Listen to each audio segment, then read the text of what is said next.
స్వామి మీరు సత్యసాయిబాబుని నమ్ముతారా? గౌరవిస్తా. గౌరవిస్తారా? ఆయన మరికి ఓకే. ఎంతమందికి అన్నం పెట్టి, ఎంతమందికి ఆపరేషన్లు చేయించి, ఎంతమందికి విద్య. ఆయన మాటల్లోనే ఒకటి ఆయన చెప్పడం జరిగింది. జీసస్ యొక్క పేరు ఈనాడు ప్రపంచమంతా కూడా సర్వ హృదయంలో మించిపోయింది. సేవ వలన అతను సేవ సేవ సేవ దీనులను దిక్కులేనటువంటి వారికి సేవిస్తూ వచ్చాడు. కట్టగడపై తన ప్రాణాన్ని అర్పితం గావించుకున్నాడు. ఈనాడు జీసస్ భక్తులు మనం అనుకుంటున్నారు. ఇది మొన్న చూశాను నాన్న, మొన్న చూశాను. అని ఆయన సింబల్ తెలుసుగా. అవును. సత్యసాయిబాబు గారి సింబల్ ఏంటి? అన్నీ ఉంటాయి కదా, ఓంకారం, స్వస్తిక్కు, సిలువ అన్నీ ఉంటాయి. ఇప్పుడు నా క్వశ్చన్ ఏంటంటే, ఇప్పుడు అలాంటి ఆయనే మామూలుగా ఎట్లా అంటే జీసస్ ఉన్నాడు, ఆయన సేవలు బట్టే జనాలందరూ కూడా గుర్తుపెట్టుకున్నారు ఆయన్ని. సో లేకపోతే ఇవాళ రేపు చెప్పాలంటే ప్రతి ఒక్కరు కూడా నేను హిందువుని, నేను యేసుని నమ్ముతున్నాను అని కొంతమంది చెప్తున్నారు. కానీ యేసు నుంచి ఎంత నేర్చుకున్నారు, ఏం ఫాలో అవుతున్నారు? అండ్ నేను రాము భక్తుని అని చెప్తున్నారు. రాముడి నుంచి నువ్వేం నేర్చుకున్నావు? అండ్ నేను కృష్ణుని భక్తుని అని చెప్తున్నారు. మీరేం నేర్చుకుంటున్నారు అని చెప్పి ఆయన క్వశ్చన్ చేశారు. నేను చూశాను.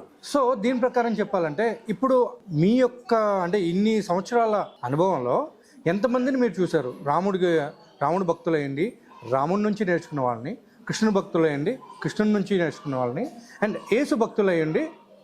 అంటే అసలు యేసు లేడు అన్నారు మీరు, కానీ యేసు అనేవాడు ఉన్నాడు అనేసి. నేను కాదు నాన్న, చరిత్ర అదే.